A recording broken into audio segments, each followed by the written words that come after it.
Inay, hindi naman po siguro ganon. Artistic naman po ang pagkakakuha ng litrato sa... Artistic ba yung iboyang-yang mo yung katawan mo? Para lang kumita ng pera?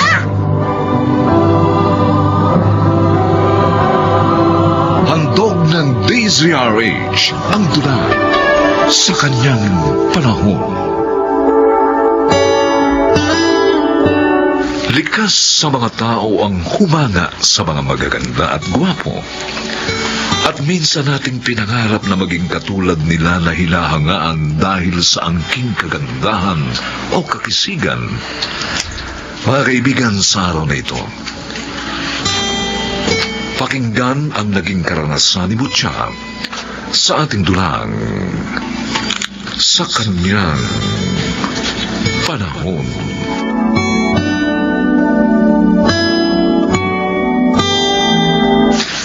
Ate Butya! Kuya Pat! Gutom na po kami! Luto na po ba ang agahan?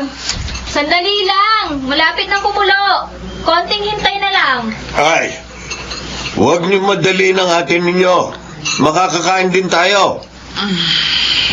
Ikaw, Esther. Ano, okay ka ba? Oo, Danny. Bumuti-buti na yung pakiramdam ko kumpara kahapon. Ayan na.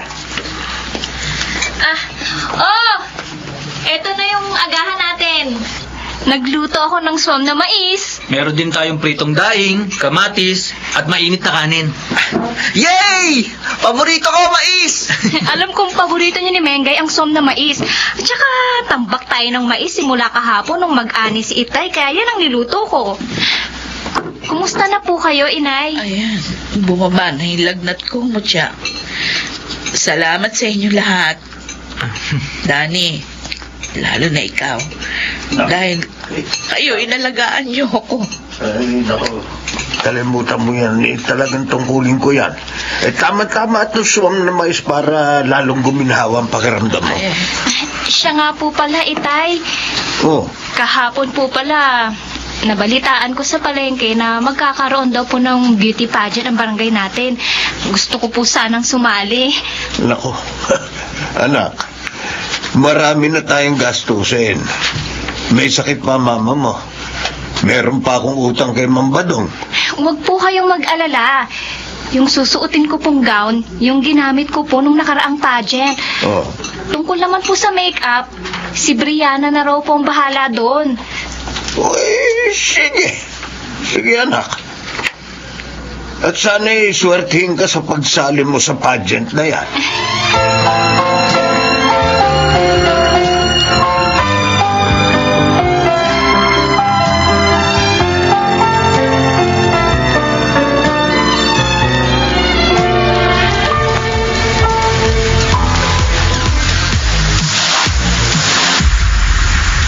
Congratulations, Mutya!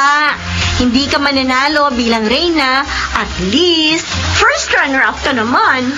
Okay lang sa akin kahit hindi ako nanalo. Ang importante, may cash prize ako natanggap.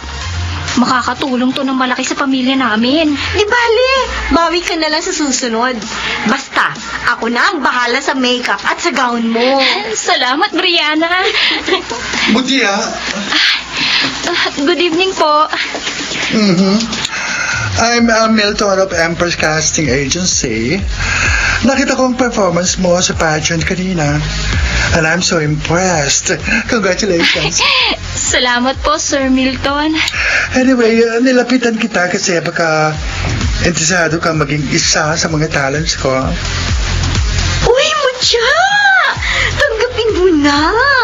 Rare opportunity yan. Sige po, sir. Karangalan ko pong maging talent nyo. Okay. Ito ang calling card ko. Just call or text me if interesado ka dito to do VTR. I-schedule kita kagad, ha? Opo, sir.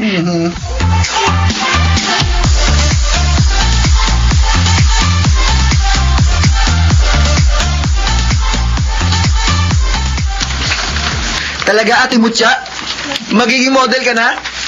Sana pumasa ako sa VTR. Matagal ko ng pangarap na maging top model bukod sa maging beauty queen. Anak, Palagi mong tatandaan, buo ang suporta namin sa mga pangarap mo. Ay sana yan ang simula ng pag-angat mo. Mutya, hindi ba delikado yan? Mapagkakatiwalaan ba yung sinasabi mo na agency yan? May punto si inay, ate. Hindi ka ba mapapahamak sa pagpasok mo sa mundo ng modeling? Alam mo na ang panahon ngayon. Marami ang mapagsamantala. Huwag kayong mag-alala. Hindi nagpapaloko ang ate ninyo. At saka nandito naman tayong lahat para gabayan siya at ipagdasal sa Diyos. Basta inay, itay, Ah, magtagumpay lang po ako sa mga pangarap ko. ah, Hindi ko po kayo makakalimutan. ah. Tutulungan ko pong makaahon ng pamilya natin sa hirap. Oh. Pangako po.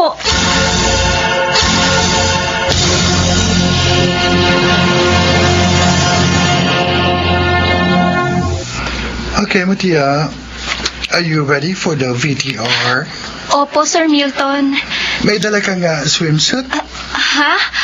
Ano po? Wala po akong dala. Ganun ba?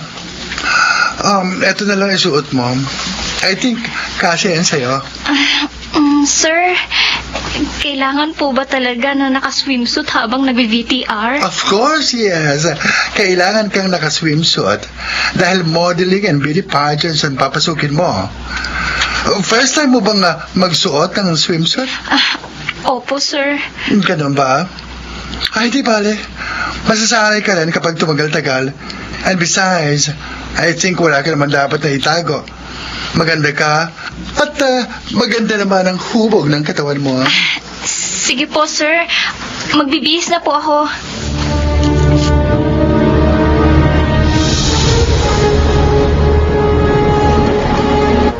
Grabe, Ate Mutya. Ang sexy mo dito sa kalendaryo. Iba ka talaga. Ay, ate, patingin naman dyan ang patingin. Mengay! Halika ka dito. Halika. Inay, kayo pala. Huwag mo nga ipakita dyan sa kapatid mo, lalo na kay Mengay. Ang laswa-laswa. Baka isipin ng kapatid mo na normal lang nung kapakuha ng ganyan. Opo, inay. Mutya, alam namin na malaki ang naitutulong mo sa pagmumodelo para sa pamilya natin, ha? Pero kailangan ba talagang palaging ganyan? Pinapakita mo na sa madlayang halos buo mong katawan? Para ano? Para pagpantasya ng mga lalaki? Inay, hindi naman po siguro ganon. Artistic naman po ang pagkakakuha ng litrato sa akin. Artistic ba yung ibuyang-yang mo yung katawan mo para lang kumita ng pera? Esther, Ha? hindi malaswa ang ginagawa Oh, isa ka pa! natin. Isa ka pa! Konsentidor ka! Hindi ako konsentidor. Oh? At sa akin lang. Abay, lawakan mo na lang ang pag-iisip mo. Hindi ibig sabihin na nag-swimsuit ka sa pictorial malaswa na. Oy, totoo naman! Malaki ang tiwala ko kay Mutya, Esther. Alam ni Mutya ang ginagawa niya.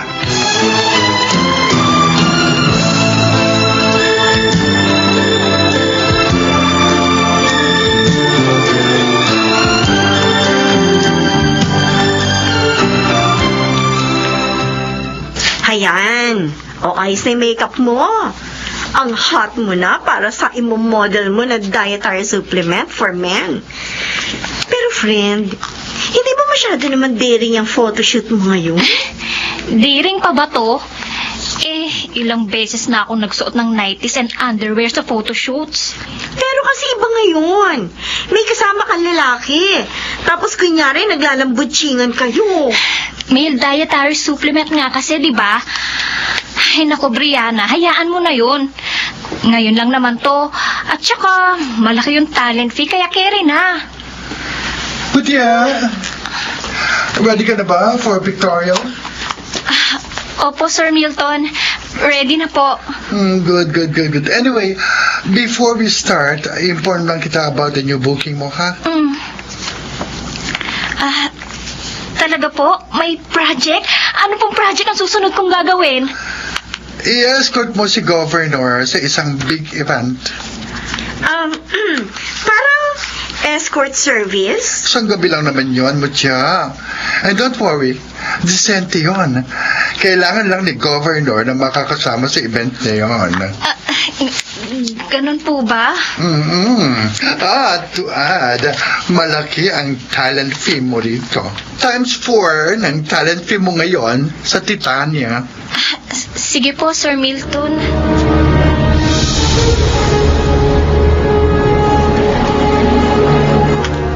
Ano mo, Cha? Sigurado ka ba talagang tatanggapin mo yung bagong project mo kay Governor Sioson? Sa totoo lang, Brianna, parang ayoko. Sandali, Brianna, ha? Tumatawag sa akin si Pat. Hello, Pat? Ate Mucha, nasan ka na? Pauwi na kami ni Brianna. Teka, umiiyak ka ba? Bakit? Ano nangyari dyan? Si Inay! Inatake siya sa puso! Ha? Sinugod namin siya ngayon sa ospital! Ano?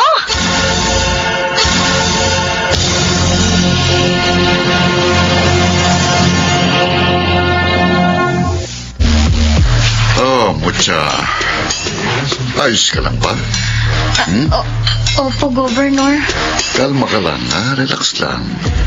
Baka mapansin ng ibang bisita na kinakabahan ka. Isipin pa nila na first time mo pa. Ha? Ano po? First time mo bang may sinamahan kang VIP? Opo. Kaya naman pala. Ang ganda-ganda mo, Mucha. Kaya hindi ako nahihiya na iharap ka sa mga tao.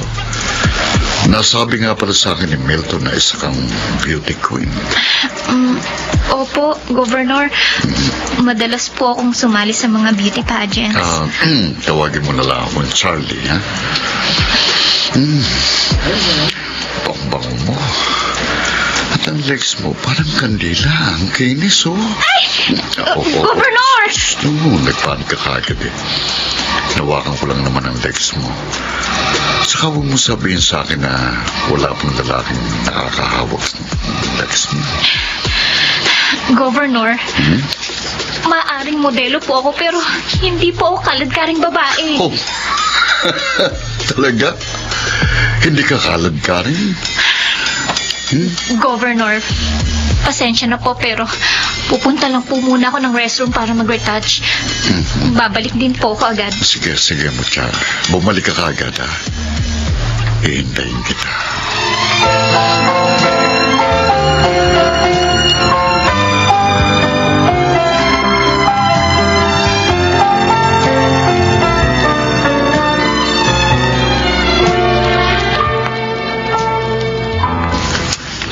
Grabe, Mucha. Galit na galit sa'yo si Sir Milton. Sinabi ko naman kay Sir Milton na nangyari. Nang babasto si Governor Sioson. Ayoko namang murahin ng politikong yon o mag-iskandalo doon sa event, kaya tumakas na lang ako. Pero nagbanta si Sir Milton na hindi ka na niya bibigyan ng projects dahil napahiya siya kay Governor Charlie. Di wag na niya akong bigyan ng projects. Hindi pa naman siguro huli para makahanap ulit ng ibang manager na hawak sa akin. Hindi ko kailangan ng manager na ipapahamak ang mga talents niya para lang sa pera. Tama yan, Mucha. Inay, kayo po pala. Oh. Kumusta na po kayo? Eto. Gumanda na ang pakiramdam ko. Nakakatayo na ulit ako. Pasensya na po kayo kung hindi ko po kayo maibili ngayon ng ibang gamot nyo. Ayos lang yun. Gumagawa na naman ang paraan ng tatay mo. Anak, mas mahalaga ka sa akin. Hindi ko gugustuhin na makitang tinatapak-tapakan ka ng iba. Lalo na yung dignidad mo. Para lang may maibili ka ng gamot sa akin. Huwag po kayong mag-alala, Inay. Maghahanap na lang po ako ng bagong manager. At sasali na lang ulit sa mga beauty pageants. Pinapangako ko po sa inyo, Inay. Makakatulong po ulit ako sa inyo. Salamat, Mucha. Maswerte ako. At nagkaroon ako ng anak na katulad mo.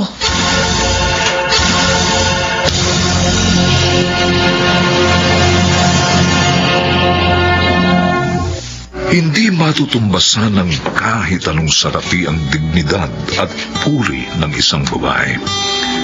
Ipaglaban mo ang iyong karapatan bilang isang babae. Huwag mong hahayaang bastusin o tapak-tapakan ang iyong pagkatao ng mga walang modong tao. At higit sa lahat, mas mainam kung makukuha mo ang iyong pangarap sa malinis at naaayong paraan. Dahil ang iyong pagkababae ang isa sa maituturing na pinakamagandang biyayang ibinigay sa iyo ng may kapal sa kanyang panahon.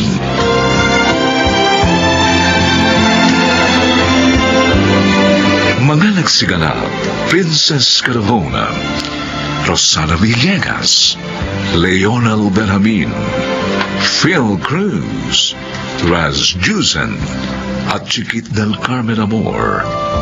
Special Sound Effects, Jerry Mutia. Technical Supervision, Eric Lucero at Bong Muyar. Musical Scoring, Buboy Salonga. Ang kasaysayang ito ay mula sa panulat ni Krishna Sega. At sa pinagsamang direksyon ng inyong lingkod, June Martin Legaspi at Bobby Cruz. Sa kanyang panahon.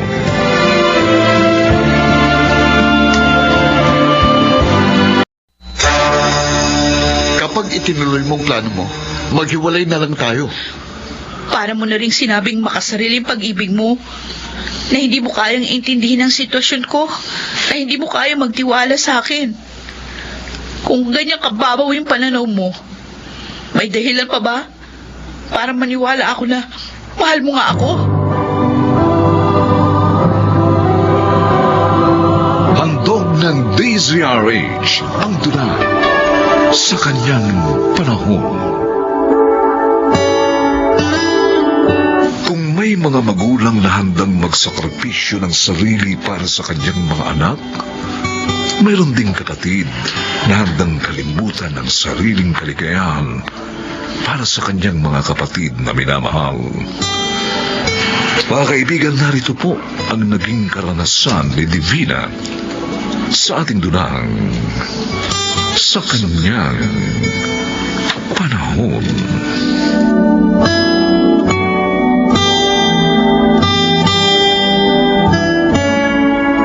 Freya! Ano nangyari? Narito na ako. Kanina ka pa hinihintay ni tatay. Tatay, pasensya na po. Naghanap pa ako ng kamag-anak na hihiraman ng pambili ng gamot niyo eh. Ano po bang nararamdaman niyo? Divina. Tatay, opo, nandito ako. Hawak ko mga kamay niyo. Nandito ako. Ang mga kapatid mo. Nasa bahay po si Michael. Pinagluluto ko ng paborito niyo. Kasi sabi niyo, gusto niyo kumain ng paborito niyong adobo. Dadalhin niya dito yung tatay. Matitikman mo na yun. Huwag mo sila pababayaan. Opo, tatay. Tatay! Hindi ko na kaya. Nay, huwag mong sabihin yan. Wala na nga si nanay. Ikaw na lang ang magulang namin. Divina. Mahalin mo mga kapatid mo. Opo, tatay. Opo. Tatay! Rhea, tawagin mo doktor! Nurse, kahit na sino, dalian mo! Ate! Tay, huwag mo muna kaming iiwan. Para mo nang awa, tay. Huwag muna!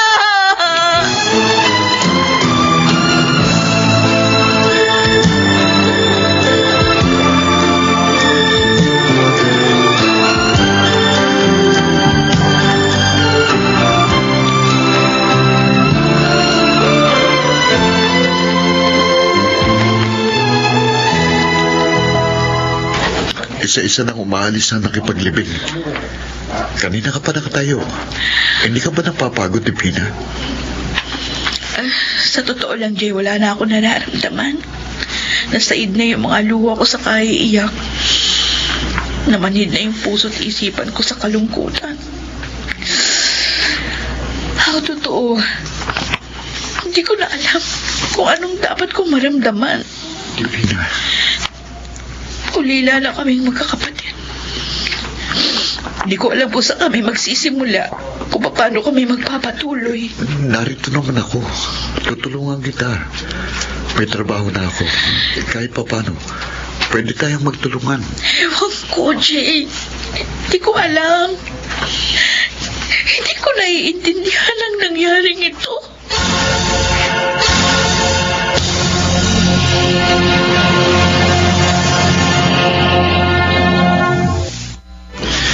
Paano ng pag-aaral ko? Ako rin naman nag-aaral pa. Bakit sarili mo lang ang pinoproblema mo, Kuya Michael? Ayoko mahinto sa pag-aaral. Michael. Rhea. Walang hihinto sa inyo sa pag-aaral. Ate Divina, Paano? Nakasanla itong bahay dahil ipinuntustos natin sa pagpapagamot ni tatay. Tapos hindi rin siya gumaling. Nakapagpasya na ako. Ako ang hihinto sa pag-aaral. Mag-a-abroad ako para mabayaran natin yung mga utang. At patuloy kayong makapag-aaral. Sigurado ka, ate? Pero paano kami ni Rhea? Michael, 3 na lang tayo. Wala na tayong maaasahan na magulang.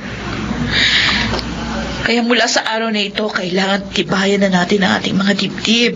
Kailangan natin magtulungan. Magtatrabaho ako sa ibang bansa. At gusto ko, kaya naman ni Rhea, mag-aral na mabuti. At magtulungan habang malayo ako. ate, natatakot ako. Rhea, walang mangyayari kung iiyak na lang tayo palagi. Kung malulungkot tayo palagi. Kailangan nating tibayan ang ating mga dibdib para patuloy tayong mabuhay. Para mapagtapos ko kayo ng pag-aaral.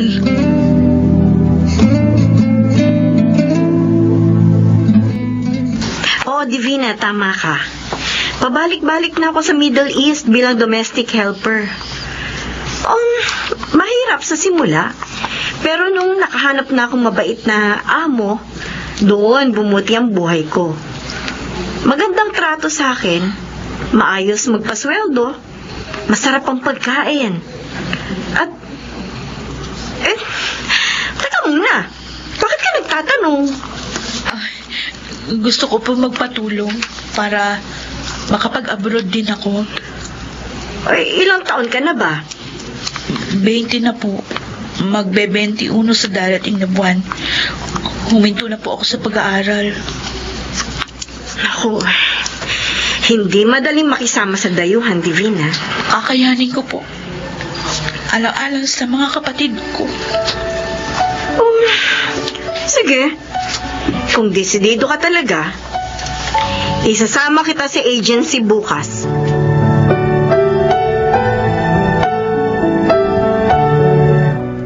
Kapag itinuloy mo ang plano mo, maghiwalay na lang tayo. Para mo na rin sinabing makasariling pag-ibig mo. Na hindi mo kayang intindihin ang sitwasyon ko. Na hindi mo kayang magtiwala sa akin.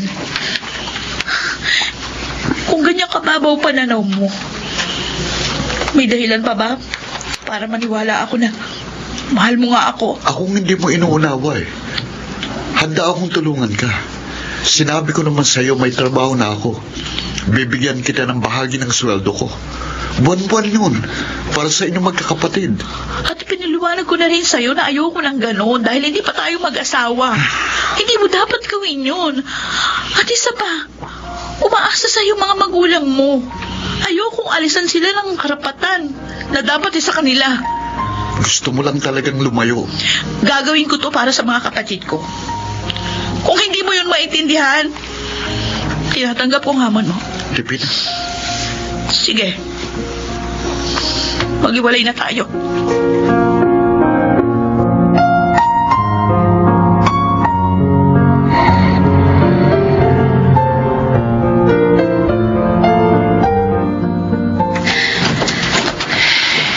Kuya, lasing ka na naman.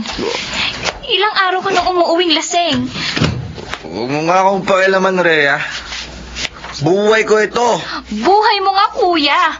Pero hindi alam ni ate na nilulustay mo lang sa barkada at alak ang pinapadala niya. Pati allowance ko kinukuha mo. Gusto mo magsumbong? Sige. Subukan mo. Gawin mo. Lalo kitang hindi bibigyan ng pera. Aray! Bigyan mo ang braso ko! Nasasaktan ako! Kuya Michael! Subukan mo magsumbong. Ha? Subukan mo lang.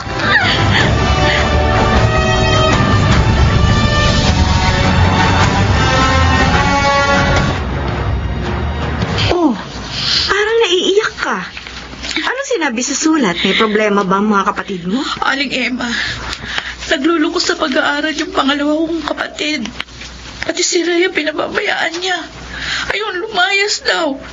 Pansamantalang nakikitira sa isa naming tiyahin. Ay, anong gagawin ko? Hindi ako papayagan ng amo kong umuwi. Kung matatawagan mo si Michael, tawagan mo. Kausapin mo ng masinsinan. Huwag mong pagalitan. Kasi, lalo kayong hindi magkakaintindihan. Pero kailangang malaman niya kung gaanong hirap ang tinitis ko rito para lang pagkatapos gano'n lang gagawin niya sa perang pinaghirapan ko. Naiintindihan kita, Divina. Pero maniwala ka sa akin. Sa tagal kong pabalik-balik dito sa ibang bansa, base sa karanasan ko ha, mas magkakaintindihan kayo kung pag-uusapan ninyo ng maayos ang problema. Kaysa kung uunahan mo siya ng galit at panunumbat.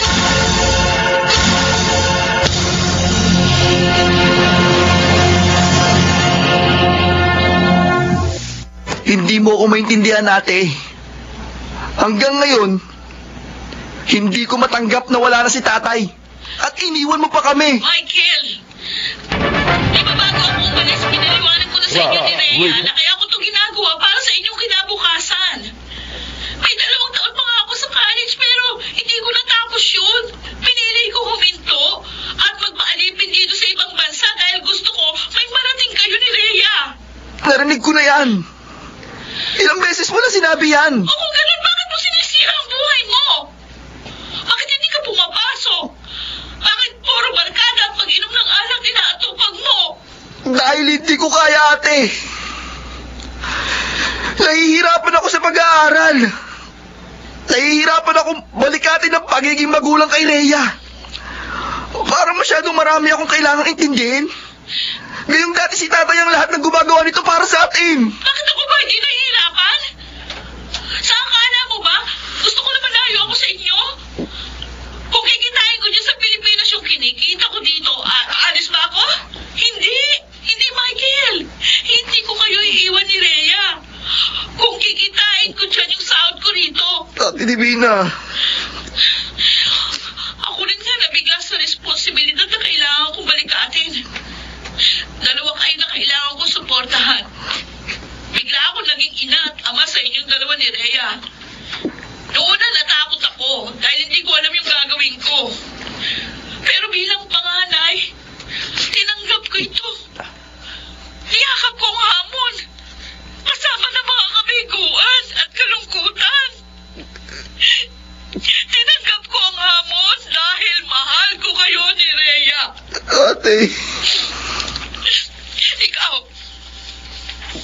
mahal mo ba kami, Michael? Oo, ate. Hindi mo dapat itanong yan. Mahal ko kayo ni Rhea. Hindi ko naman hininging suklian mo yung mga sakripisyo ko. Wala tong kapalit, Michael. Kapatid ko kayo. Pero isang bagay lang sana gusto kong gawin mo. Habang buhay ako at malakas, huwag mo sayangin yung mga tulong na ginagawa ko para sa inyo ni Rhea. Ayusin mo buhay mo. Bumalik ka sa pag-aaral. At pangako, gagawin ko ang lahat. Mapagtapos ko lang kayo. Oo, ate. Magpapakatino na ako. Aayusin ko ang buhay namin dito.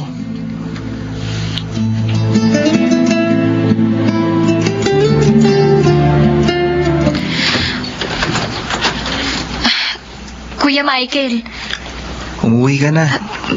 pero Tinawagan ako ni Ate Divina. Nagsumbong ka raw. Kung pumunta ka rito para pagalitan ako, Hindi, Rhea. Umuwi ka na.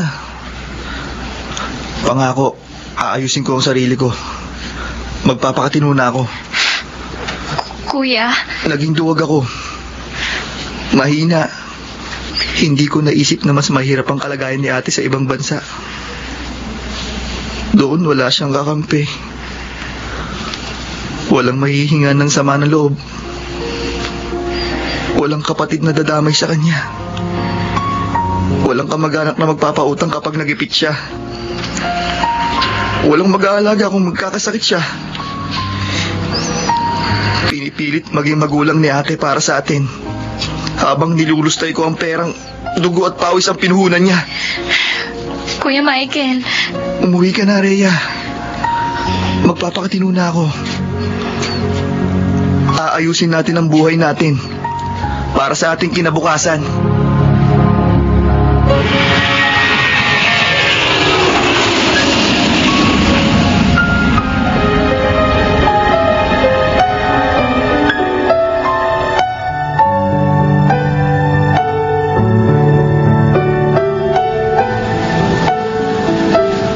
Ay, salamat. Pagkaraan ng ilang buwang stranded tayo sa abroad, nakauwi na tayo dito sa Pilipinas. Oo nga. Pero hindi pa rin tayo makakauwi ng diretso sa mga pamilya natin kasi kailangan pa natin mag-quarantine ng 14 days. Konti na lang ang titiisin natin, Divina. Makikita na rin natin ang ating mga pamilya. Ay, kumusta po? Kumusta po? Ako si Ryan, ang health coordinator para sa lahat ng OFW na iahatid sa quarantine facility. Ay, ganun po ba?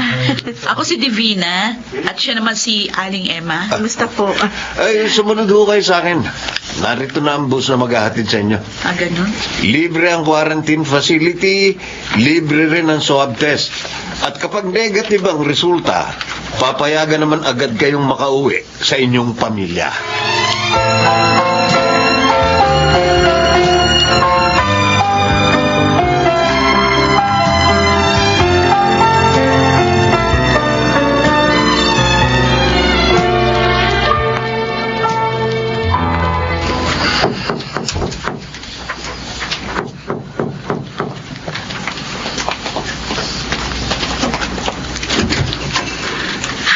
Ate Divina!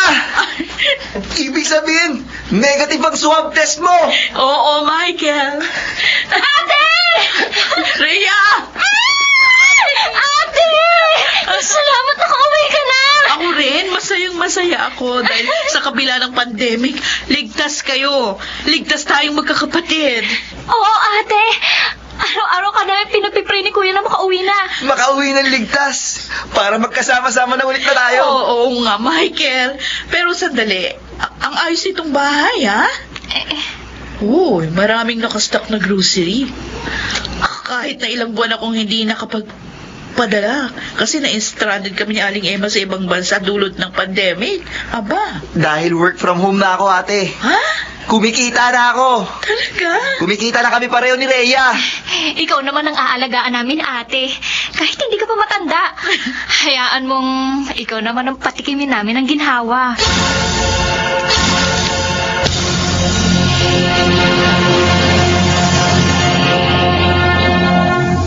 Sa bawat pagsubok sa buhay, tibay ng loob at determinasyon ang magtatawid sa iyo. Huwag susuko sa kabiguan. Dahil sa dulo ng iyong pagtitiyaga, may aanihin kang tagumpay na higit sa inaasahan mo sa kanyang panahon.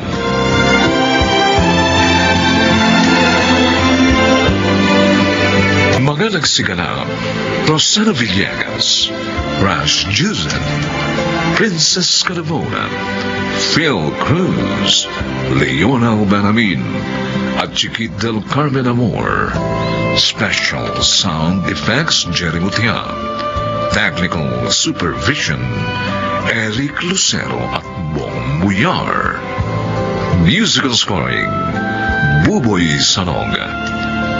Ang kasaysayang ito'y mula sa panulat ni Didith Marasigan At sa pinagsamang direksyon ang inyong lingkod, June Martin Legaspi at Barry Cruz.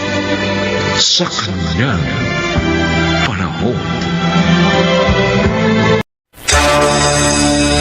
Wala naman akong inasam, kundi ang makatagpo ng lalaking magmamahal sa akin ng totoo.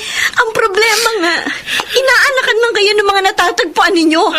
Pagkatapos, basta na lang kayo tatalikuran. Kaya sana itigil nyo na yung obsesyon ninyo sa kahahanap ng lalaking akala ninyo hahangaw sa inyo sa kahirapan. Pero hindi pala.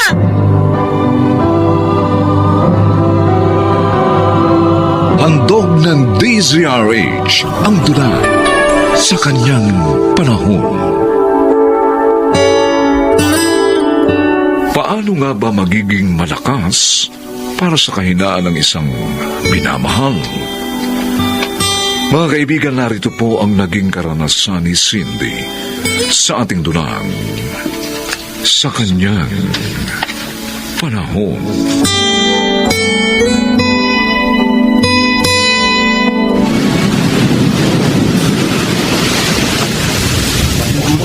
Cindy! Eto ako! Oy! Harold! Oh! Eto na yung isang banyerang bangos mo. Bayad na yan. Nabunuhan ko na eh. Kaya sa akin ka na magbabayad. Ay, naku, salamat talaga, Harold. Buti na lang pinagreserba mo ako na isang banyera. Kung hindi, wala na talaga akong aabutang bangus na makabibili dito sa Fishport.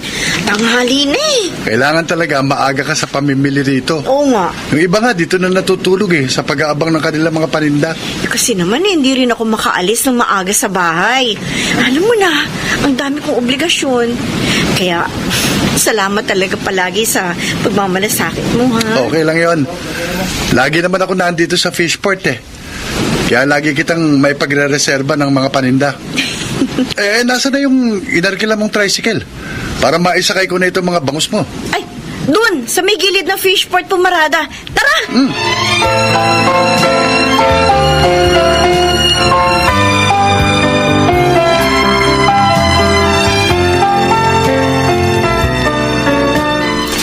Magda! Hoy, Magda! Yan ka na naman, Ising. Kukulitin mo na naman ako eh. Positive ka nga ba o negative? Di pa nga ako nagtitest. Wala pa akong pambili ng test kit. Basta pag positive, sabihin mo agad sa akin, ha? Para makahanap din agad ako ng buyer. Oo na. Sige na. Umalis ka na. Nakakalibadbaran ako sa pagmumukha mo eh. Basta maghintay ka lang, kukontakin kita. Naintindihan mo?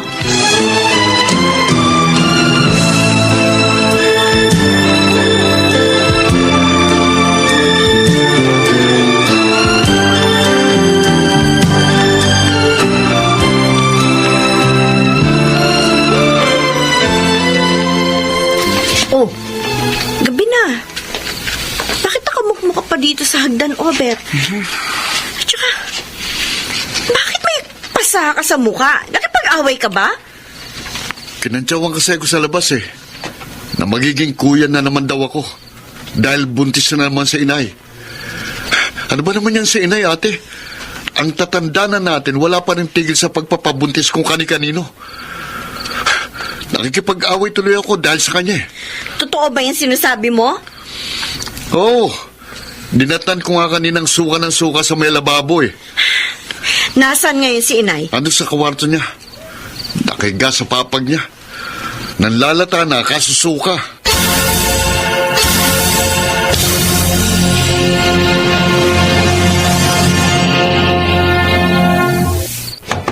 Nay!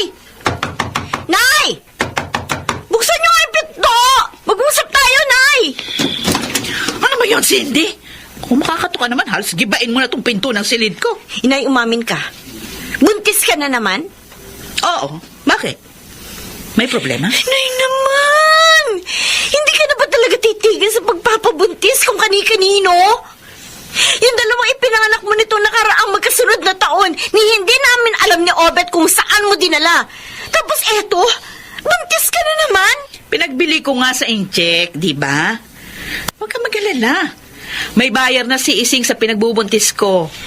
Kaya hindi madadagdagan yung mga pakainin mo. Yun nga ang masama, Nay eh. Ginawa niyo ng negosyo yung pagbubuntis ninyo. kinasanayan yung yan. Bakit mo ba kasi ko pinakikialaman? Ay, mag-asawa ka na rin. Para yung sariling buhay mo na lang ang pakialaman mo.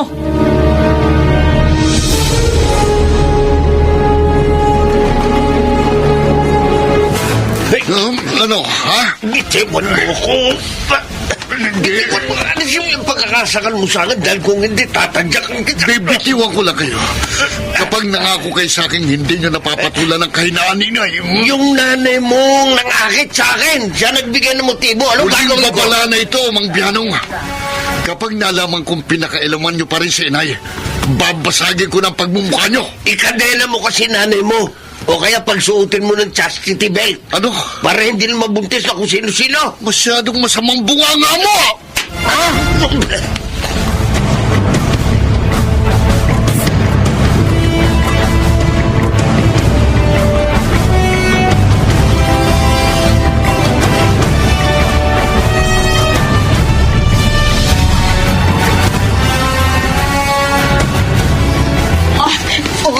Ising, saan mo ba talaga ako paanakin? Masakit ng balakang ko. Hirap na ako sa kalalak. Doon sa nakita ko barong-barong sa gilid ng highway. Wala nakatira doon. Kaya safe tayo doon. Sigurado kang kahit sino walang nakasunod sa atin, ha? Oo, wala. Mahirap na. Baka masundan pa tayo dito ni Cindy. Mapupulilyaso tiyak yung mga plano natin. Wala sabi eh. Maniwala ka sa akin, Magda. Ha? Ising, sandali. O ano? Teka, nararamdaman ko basta pumutok na yata ang manubigang ko. Ay, teka, pinili ko! Kailangan makarating muna tayo sa barong-barong. Ano ka ba? Ang anak na yata ako, hindi ko na kaya. Lalabas na yung sata. Ayan na, lalabas na sa luhi. Ayan! Ay, Diyos ko ha! Paano ko masasaluhin ng anak mo, Magda?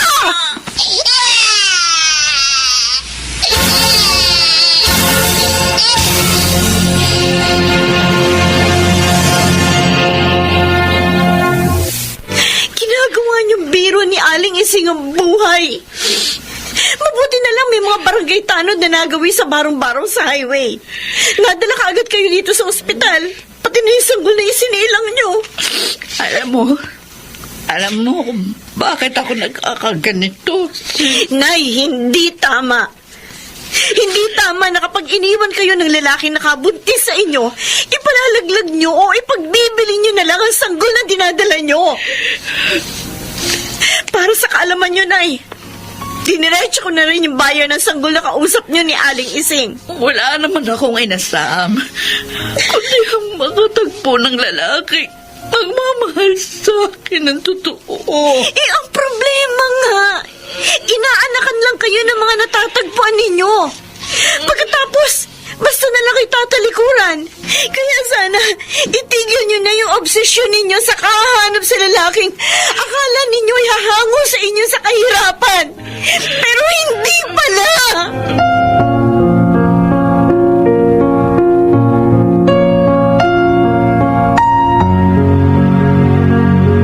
Cindy? Iniisip ko talaga kung ikaw nga yung nakita kong nakaupo dito sa sulok ng fishport eh. Gabi pa lang ah. Bakit nandito ka na? Dito na ako magpapalipas ng gabi, Harold. Teka, umiiyak ka ba? Bugtong-bugto yung mga mata mo eh. Sinay kasi. Nanganak na naman. Ang nakakainis, baka sa susunod na buwan, buntis na naman kung kanino. Kung alam niya, nananawa na ako sa pagsisikap. At sagad na ako sa mga problemang dinadala niya sa buhay namin. Apo nga dito sa tabi mo. Alam mo, pareho lang tayo ng kapalaran sa mga magulang. Ang nanay at tatay ko rin, puro sarili lang nila iniisip. Madalas nga, sinusugod ako dito sa fishport eh. Para manghingi lang ng mga pambisyo nila. Alak, sugal, gano'n.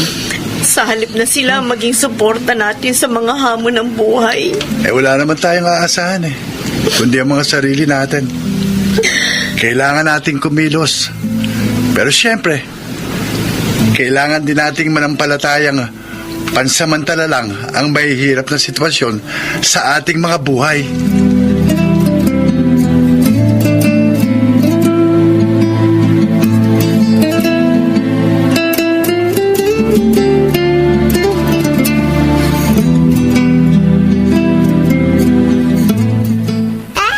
Obet?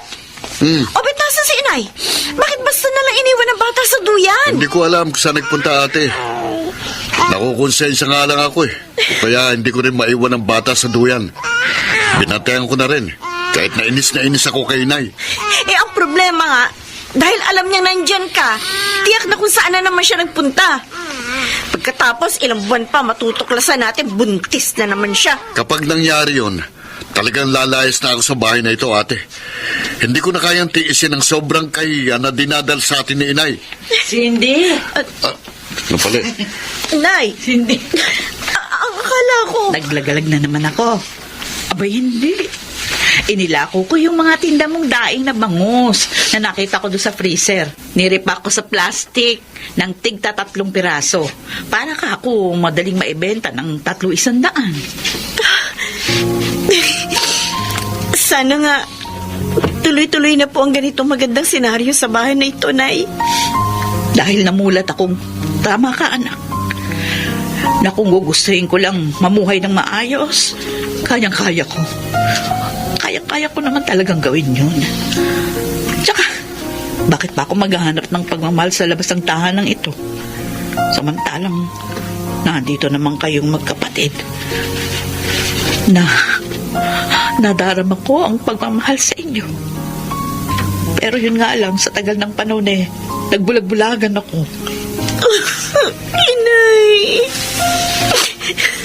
Kahit tagal kong inasama ang pagkakataong ganito, walang laman ang mga dasal ko, kundi ang muli ninyong tingnan ng buhay sa tamang direksyon nito.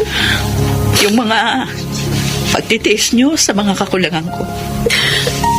Yun ang nagmulat sa akin para pahalagahan ang inyong mga pagsisikap. Lalo ka na, Cindy. Yung mga pagsasakripisyo mo. Ngayon ko nakita ang mga kahalagahan. Anak, maraming salamat. Maraming salamat.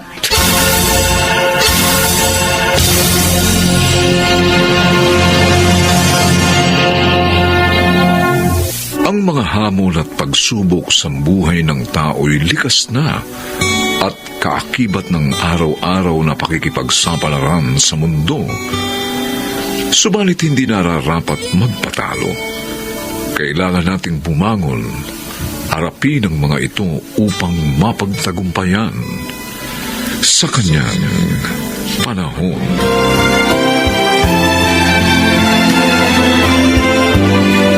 Mga nagsiganap, Chiquit del Carmen Amor, Rosana Villegas, Susan Robles, Bobby Cruz, Phil Cruz, at Lionel Benjamin. Special Sound Effects Jerry Mutiap.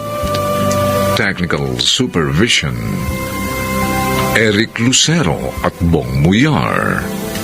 Musical Scoring Buboy Sanoga. Ang kasaysayang ito ay mula sa panulat ni Sel Barlam. At sa pinagsamang direksyon ng inyong lingkod June Martin Legaspi at Bobby Cruz. Sa kanyang panahon.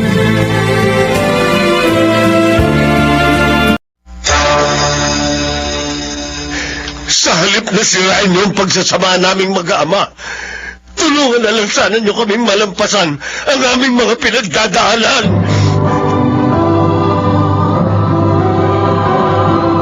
Handog ng DZRH ang tula sa kanyang panahon.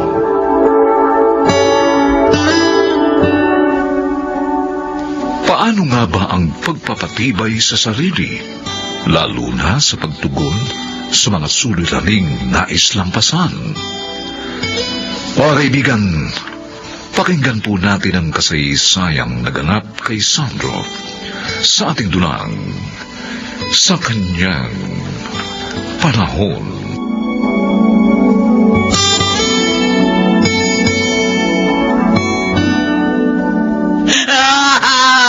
Anak ko! Nakinig ka lang sa akin. Salaking ka na lang sana tumira ba nagdadalang tao ka. Hindi ka pa namatay. Anak ko. Ma, bakit mo naman kami agad iniwan?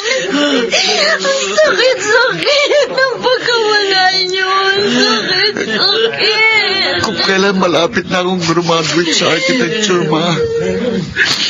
Hindi mo na makikita ang aking pagtatapos. Ang ama niyo ang may kasalanan kung bakit namatay ang inyong ina. Minuntis-buntis niya pagkatapos, hinayaan lang niya mamatay. At dahil sa nangyaring ito, lalo ko lang kinasusuklaman ang inyong ama.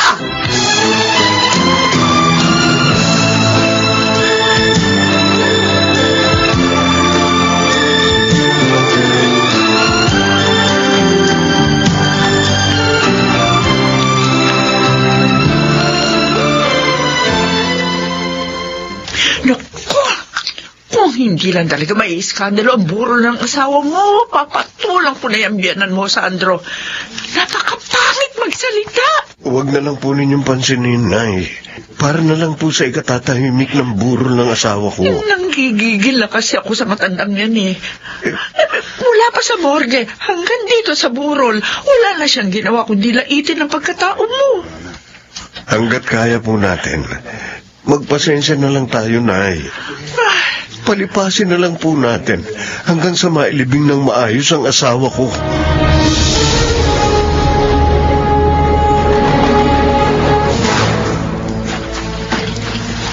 Myla, bakit inilalagay mong lahat sa malaking bag ang mga damit mo? Oh, di ba sabi ni Lola Berna, pagkalibing daw ni Mama, sa kanya na tayo titira? O ikaw, hindi ka pa ba nakakapag-desisyon? Nakapag-desisyon na rin. Pero siguro, mauna ka nang sumama kay Lola. Hindi pa nga kasi ko nakakapag-impake ng mga gamit ko eh. Basta ako, sa araw ng libing ni Mama, doon ako sasakay sa kotse ni Lola Berna. Para pagkatapos ng libing, doon na rin ako didiretso sa bahay niya. Pwede ba, Myla, mag-isip-isip ka muna? Basta na lang ba natin iiwan si Papa?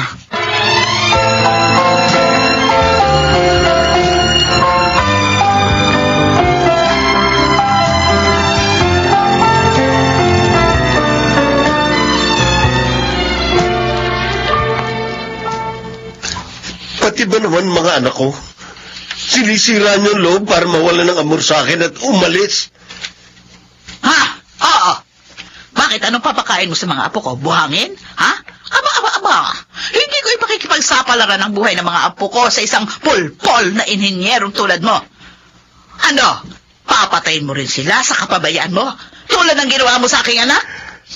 Kung nasaktan man kayo sa pagkamatay ng anak niyo, higit ang sakit na nadarama ko dahil dalawa sila ng anak ko na nawala sa buhay ko. Sa halip na sirain niyo ang pagsasamahan naming mag-ama, tulungan na lang sana niyo kaming malampasan ang aming mga pinagdadaanan. Hindi! Dahil mula nung agawin mo sa akin ang atensyon at pagmamahal ng anak ko, Sandro, wala na akong hinangad kundi ang gawin ding miserable ang buhay mo! Inagaw mo sa akin ang anak ko noon! Pwes! Agawin ko naman ang mga anak mo ngayon!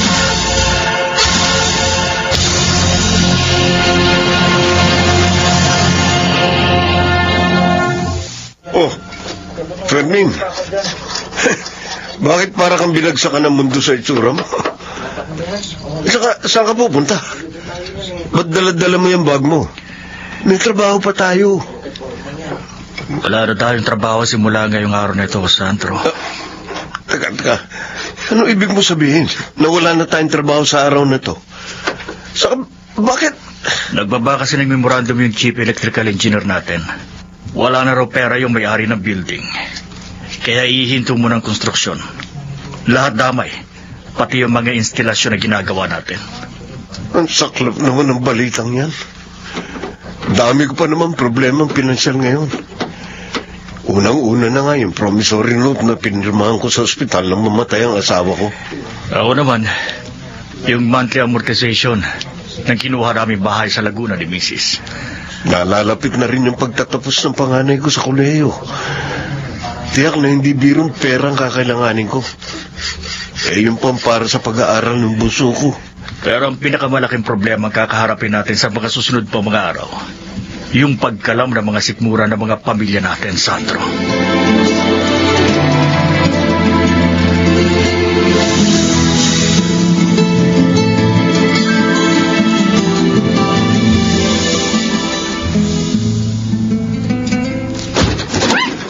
Nanay Rita!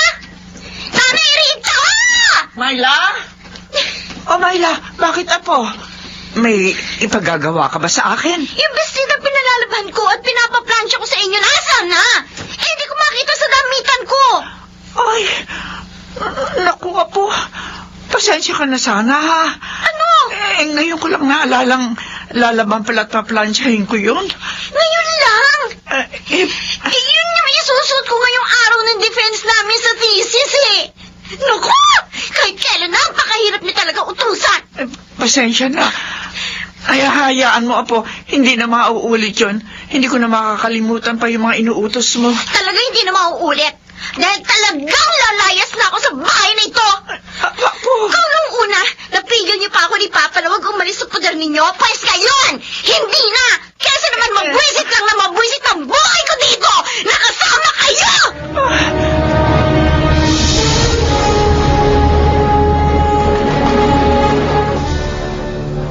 Ngayon pa kayo nawala ng trabaho? Kung kailan malapit ang graduation ko? Paano pa kaya yung pambayad ko sa pagre-review sa licensure exam, Papa? Naghahanap din naman ako ng mapapasukan eh.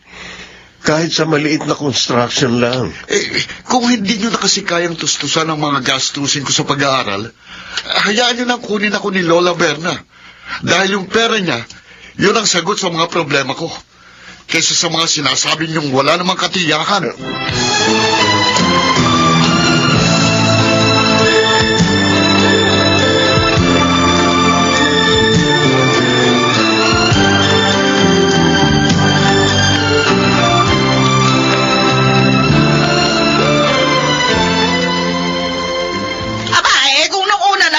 Ni Sandro yung mga apo ko na huwag sumama sa akin. O ngayon, hindi na ako papayag. Parang awa mo na malae.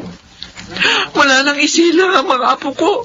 Kasama ko na sila. Kaya hindi ko kayang mawalay sila sa akin. At pwede ba, huwag mo akong matawag-tawag na balae. Dahil mula nung mamatay ang anak ko sa poder ninyo, wala na kahit na ano pang relasyon ang nag-uugnay sa atin. Lola Berna, nandito na po sa malaking bagang lahat ng mga damit ko. Oh, sige. Mauna ka na sa kotse. Malae, huwag. Nagmamakaawa ako. Huwag mo namang ilayo sa akin ang mga apo ko. Bakit yung Malae! Wala ka lang na nagdadaan ng tao. Huwag naman. Ay! Lola Berna! Lola, ano po nangyari? Bakit nakahandusay po sa sahig si Lola Rita? At may dugong tumataga sa kanyang ulo!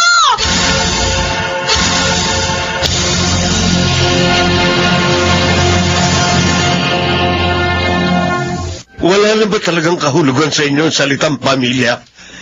At pati ang nanay Rita nyo, na halos buong buhay niya, inukol na sa pag-aalaga sa inyo, simula nang isilang kayo.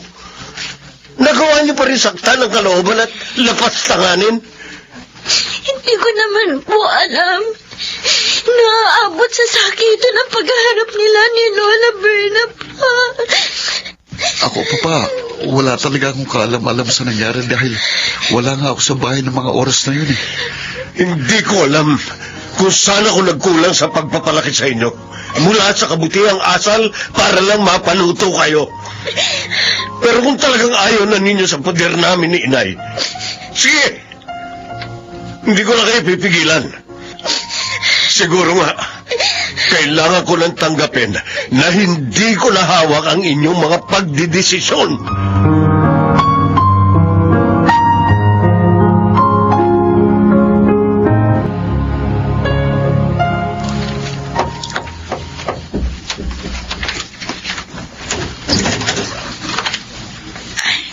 Balae. Ay, ikaw pala, Balae. Halika. Tumuloy ka rito sa loob ng kwarto ko. Ay, hindi ba ako nakakaistorbo sa pagpapahinga mo? Abay, naku, hindi. Halika. Maupo ka rito sa bangkitong nasa tabi ng kama ko. Oh. Ay, Kaya ako nagpunta rito. Para kumustahin ka kung magaling na yung sugat mo sa ulo. At saka, para na rin humingi ng tawad sa pagkakatulak ko sa'yo nung araw na yun.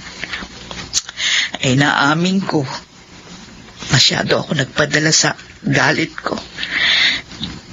Kaya hindi ko na nakontrol yung mga kilos ko. Alam mo, Balae, sapat nang tinawag mo akong Balae para gumaling ako at gumaan ang pakiramdam ko.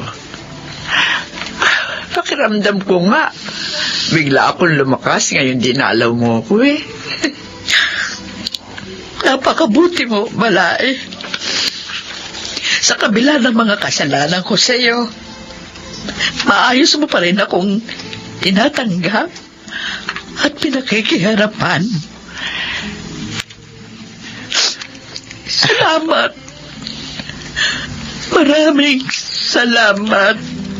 Iisa lang naman ang hangad natin para sa ating mga apo, Balae. Ang magkaroon sila ng isang magandang kinabukasan. At mas mainam kung magkatuwang natin pagtutulungan ang paggabay sa kanila.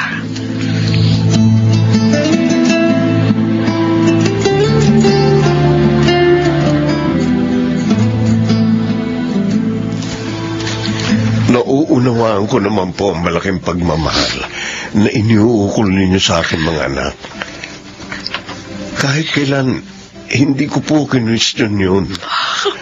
Sandro, namulat akong hindi pala kailangang tapatan din ng pilit na pagmamahal ang pagtulong. Tulad ng pilit kong pagsakop sa isipan ng pag-aanak mo. Mapapatawad mo pa ba ako sa ginawa kong panggugulo sa buhay niyong mag-ama, Sandro? Kayo ang ina ng aking asawa. Isa sa ipinagpapasalamat ko, ang pagsilang niyo sa kanya sa mundong ito. Dahil nakabuo kami ng isang pamilya. Na kahit baligtarin man ang mundo, nananalaytay pa rin ang dugo niyo sa dugo ng aking mga anak. Kailanman, hindi ko ho inisip alisin ang karapatan ninyo sa kanila. Mananatili kayong bahagi ng mga buhay nila, ng buhay naming mag-ama.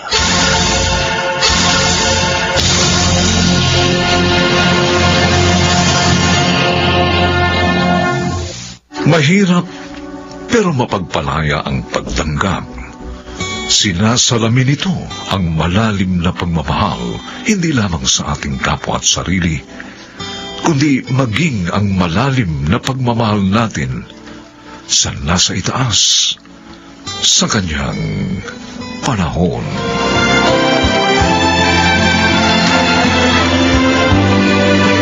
Mga nagsiganap: Chiquit del Carmen Amor, Rosana Villegas, Susan Robles, Phil Cruz, Maynard Landicho Jr., at si Lionel Benjamin.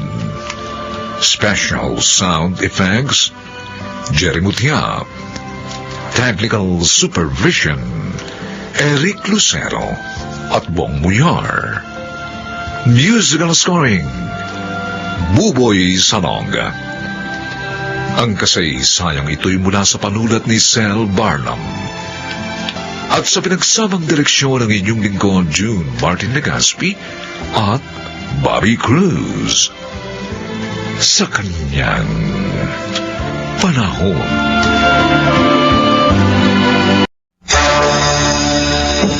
Bakit nagawa sa akin ito ni Tito Leonie?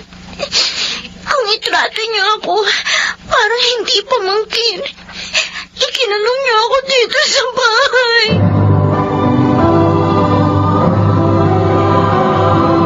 Handog ng DZRH ang tula sa kanyang panahon. Nakalulungkot mang sabihin, hanggang ngayon ay marami pa rin ang mga taong mapanlamang, kahit na nga marami din naman ang nagsasabing masama ang ugaling ito. Mga kaibigan, narito po't ating pakinggan ang naging karanasan ni Maris sa ating dulang sa kanyang panahon. Tama talaga! Sinanding, bakit niyo naman po ako sinampal? Dahil hindi ka matuto! Tingnan mo! Minansyahan mo itong mamahaling kong polo! Ano naman siyan po ba? Kaya pa nagtatanong bang gagang ito, ha? Tingnan mo! Hindi ko po, Chong! Ano? Nakita mo ng madya ng polong iniampas sa mukha mo! Hoy! Ano ba yung ginawang kapalpakan ng babae niya, Nanding, ha? Leone, nilagyan ng mansyang mamahaling kong polo! Ha? Ikaw talaga? Gago mo naman! Dapat lang nasaktan ka! Mapanira ka ng gamit! Hindi ko naman po sinasadya, Chong. Chonanding, Teka nga. sorry po. Dahil dyan sa ginawa mo, hindi ka kakain ngayong araw! Po!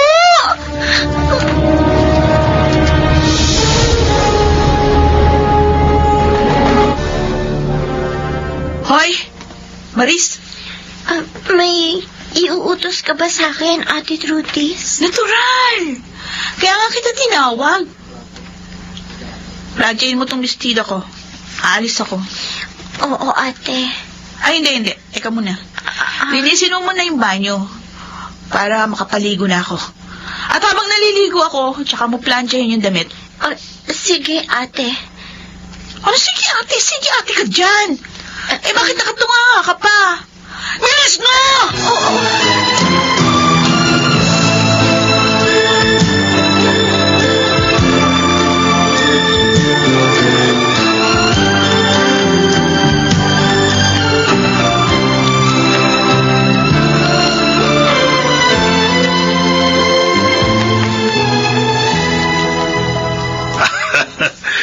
Johnny, binibilang mo na naman ang salaping nandiyan sa vault. Oh, sarap bilangan talaga, oo. Nararamdaman ko ng paulit-ulit na nakaganti na ako kay Rosa dahil na ipagbili natin ng bahay at lupang minanan niya sa tiyan namin sa halagang 4 milyong piso. Eh, talaga namang nakaganti ka na. Dahil patay na siya. Sumunod na rin siya sa yumaon niyang asawa. Tama ka. At nasa puder na natin ang tanga nilang anak na walang malay sa kabuhayan nilang kinuha natin. May alila na tayo. May salapi pa tayo.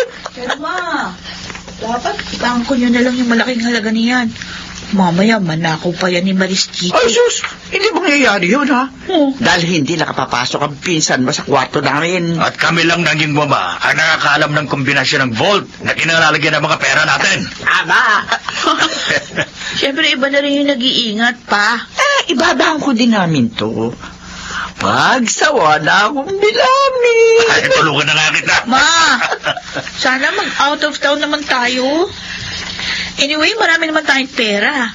Bukod sa pera na yan, nasa inyo pa yung pera at mga alas na nakuha nyo sa bahay ni na Tita Rosa. Oo nga naman, Leonie. Kaya mag-happy-happy naman tayo.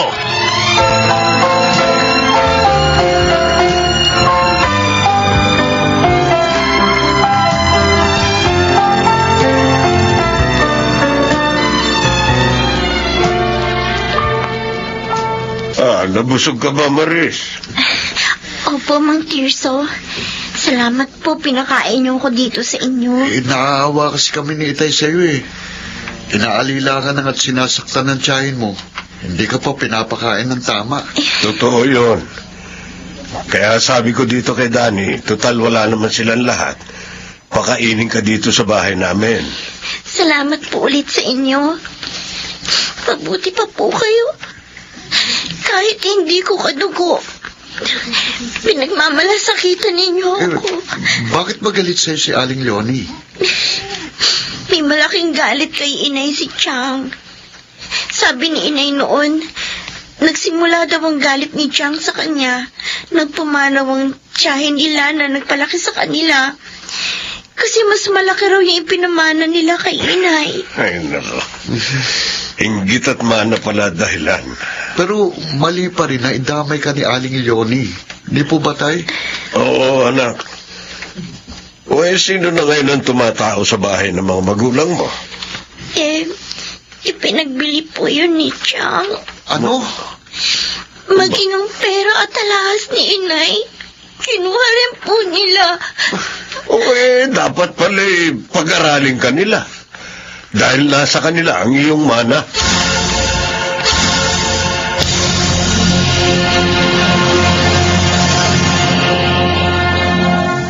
Hoy, Maris! Lapit mo na itong kinainan namin ni Mama. Oo, Ate Trudis. Oh, nakatunganga ka na naman. Chang, may sasabihin po sana ako sa inyo. Ano yan?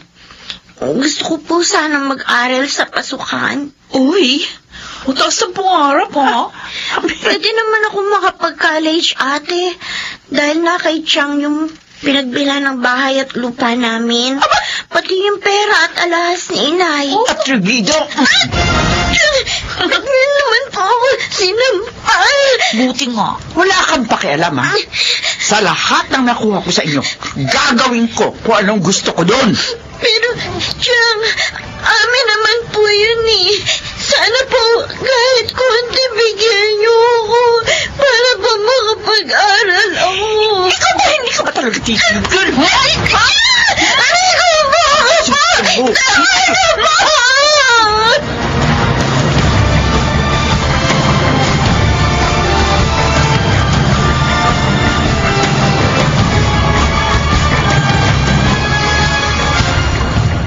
Leonie, naiayos ko ng bakasyon natin sa Palawan. Aba, hindi mabuti. Ilang araw ang sinabi mo sa hotel na tutuluyan natin. 3 days, katulad ng gusto mo. Oh, di mainam. Sasabihin ko kay Trude sa maganda na. Para sa makalawa, makaalis na tayo. Paano yung pamangkin mo? Baka nakawin niya ang pera natin dito. O, di ba, humihingi sa sa'yo ng pang-aral niya. Sa gagawin ko. Hindi magagawang nakawin ni Maris ang pera natin. At mawawala na rin siya sa ating landas. Ako ang bahala.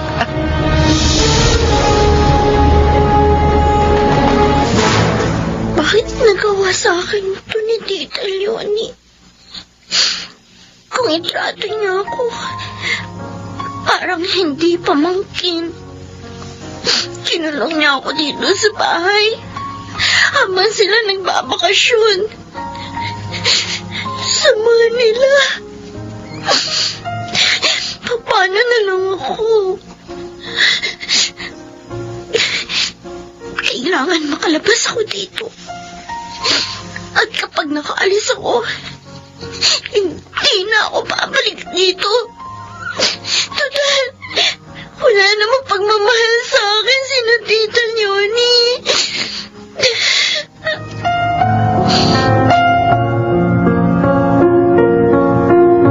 Dani, Tay, wala pala sa kanila si Leonie at Nanding. paano niyo po nalaman? Nakita ko yung kapitbahay nila. Ang sabi sa akin, kahapon para umalis yung mag-asawa. Kasama si Trudis. Oho, nasan si Maris? Kahapon pa ho siya hindi nakikita. Nasa na nga kaya ang kaibigan mo? Teka, alam ko na ho. Tatawagan ko po sa cellphone niya. Sandali lang po. Sana'y makausap mo nang malaman natin kung nasaan siya. Hello, Danny. Mabuti tinawagan mo ko. Maris. Kahapon pa kita gustong tawagan pero wala akong load. Kahit load, hindi ako binigyan ni Chang bago sila umalis. Ano ba? Nalaman nga ni Itay na wala sila eh. Nasaan ka? Ikinulong nila ako dito sa bahay. Ano? Ikinulong kanila? Oo, hindi pa nga ako kumakain Talagang napakasama nila. Huwag kang mag-alala. Tutulungan ka namin ni Itay. Hihingi kami ng tulong sa barangay para mailabas ka dyan.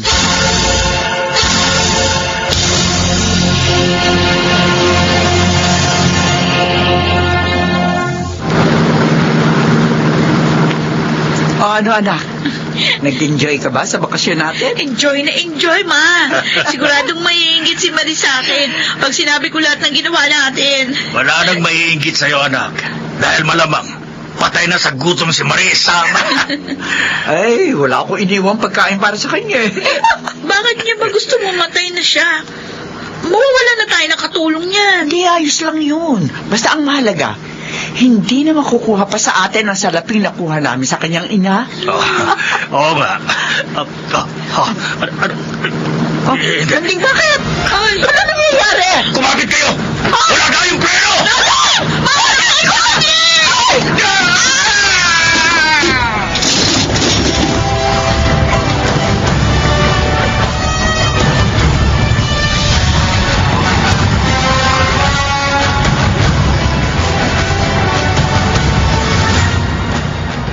Salamat sa tulong ninyo, Danny, Mang Tirso.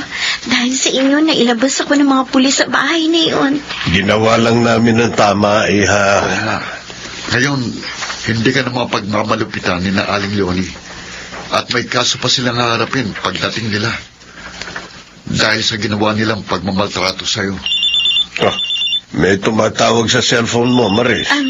Sandali lang po, sasagutin ko. Hello? Opo, ako nga po. Bakit po? Pulis? Opo? Sina... Leonie? Nahulog sa bangin?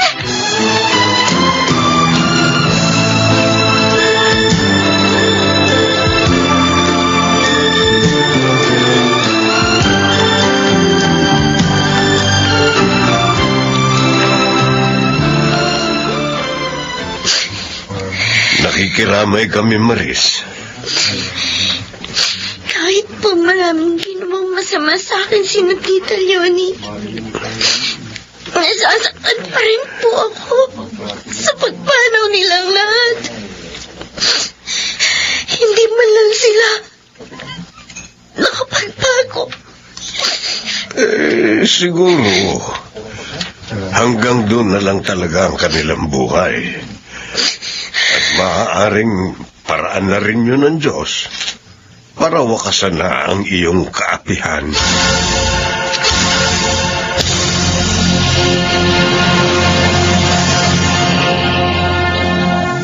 Lahat ng kaapihan ay may hangganan, sapagat walang lihim sa Diyos na lumalang. Siya ang nagbibigay ng katarungan sa nilikhang nangangailangan sa kanyang panahon.